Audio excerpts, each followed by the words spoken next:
तो हेलो दोस्तों, आप सभी का स्वागत है आज के इस नए वीडियो में नए टॉपिक के साथ। तो चलिए इस प्रकार से आज के इस प्यारे से क्लास में आज हम लोग पाचन एवं अवशोषण जो चैप्टर है इसके अंतर्गत एक और महत्वपूर्ण टॉपिक क्या पढ़ने जा रहे हैं। आज हम लोग यकृत किसे कहते हैं, अर्थात इसी को इंग्लिश में लीवर बोल देते हैं। तो यकृत या फिर लीवर क्या होता है तथा इसके क्या क्या प्रमुख कार्य होते हैं, इसके बारे में आपको संपूर्ण जानकारी देने वाले हैं। तो चलिए बिना किसी समय गंवाए ये जो लीवर वाला टॉपिक है इसको जल्दी से समझ लेते हैं, फिर इसके कार्य को देखेंगे। तो चलिए सबसे पहले आखिर यकृत अर्थात ये जो लीवर है ये हमारे अंग का क्या होता है, कौन सा भाग होता है, इसको समझ लेते हैं।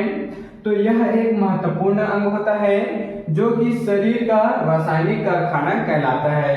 देख सकते हैं जो यकृत है वह शरीर का रासायनिक कारखाना भी इसको बोला जाता है।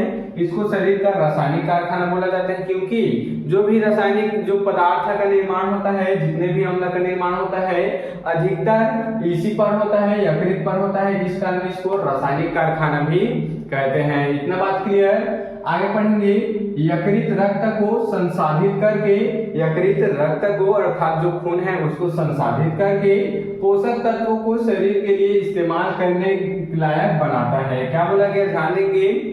ये जो यकृत है इसका एक महत्वपूर्ण यहाँ पर फंक्शन क्या है, यकृत रक्त को संसाधित करता है, उसके बाद पोषक तत्वों को, जो पोषक तत्व होते हैं उसको शरीर के लिए इस्तेमाल करने लायक बना देता है। अर्थात जो रक्त है उसमें उपस्थित पोषक तत्व है उसको संसाधित करके क्या बनाता है, उसको इस्तेमाल करने लायक बना देता है।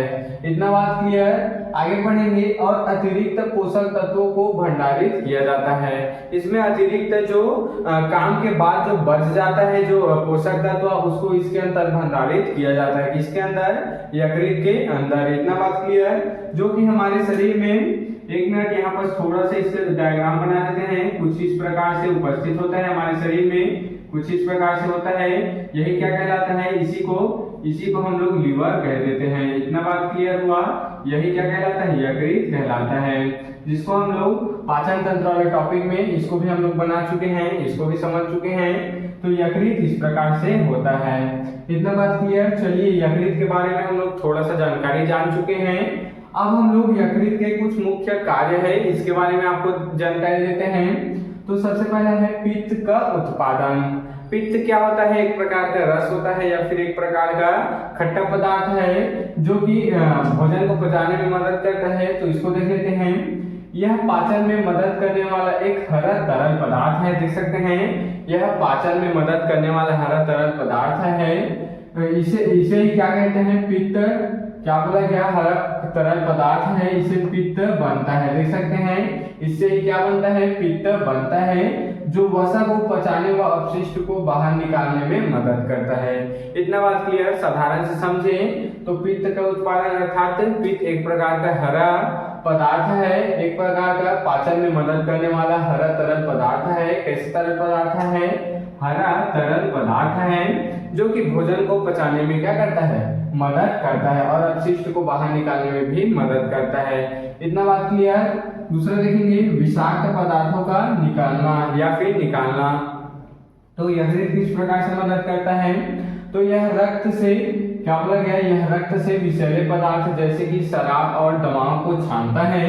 ये जो यकृत है यह छानने का भी कार्य करता है, जैसे कि विषैले पदार्थ है, शराब और कुछ दवाएं होती है उसको छानता है और उन्हें हानि रहित पदार्थों में बदलकर शरीर से बाहर निकाल देता है। इतना बात क्लियर। चलिए तीसरा पॉइंट पढ़ेंगे, पोषक तत्वों का भंडारण। यकृत पोषक तत्वों का भंडारण भी करता है, अर्थात यह आवश्यकता पड़ने पर उपयोग के लिए कुछ पोषक तत्व जैसे कि विटामिन और खनिजों को संग्रहित करके भी रखता है, इकट्ठा करके रखता है, ताकि जब जरूरत पड़े शरीर को तो ये उसको प्रोवाइड कर पाए। इतना बात क्लियर।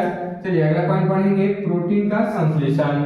तो यह शरीर के लिए आवश्यक प्रोटीन और हार्मोन भी बनाता है। देख सकते हैं यह शरीर के लिए आवश्यक हार्मोन का भी निर्माण करता है, प्रोटीन संश्लेषण भी करता है, अर्थात प्रोटीन का निर्माण भी करता है। इतना बात क्लियर।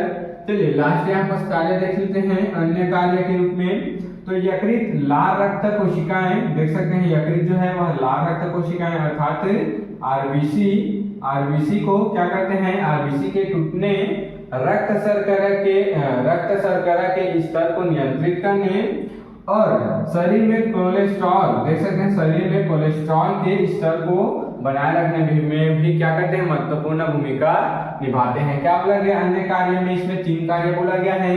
यह आरबीसी को टूटने, देख सकते हैं आरबीसी को टूटने में मदद करते हैं और रक्त की जो शर्करा स्तर है अर्थात जो खून में जो शक्कर अर्थात शर्करा की जो स्तर की मात्रा है उसको बनाए रखने और शरीर में जो कोलेस्ट्रॉल है उसकी मात्रा को बनाए रखने में भी महत्वपूर्ण भूमिका निभाते हैं। इतना बात क्लियर हुआ। तो चलिए इस प्रकार से हम लोग आज के इस प्यारे से टॉपिक में शरीर के एक महत्वपूर्ण अंग के बारे में, यकृत के बारे में, इसके कार्य सहित जानकारी ले चुके हैं। तो आप इसका स्क्रीनशॉट यहाँ पर ले सकते हैं।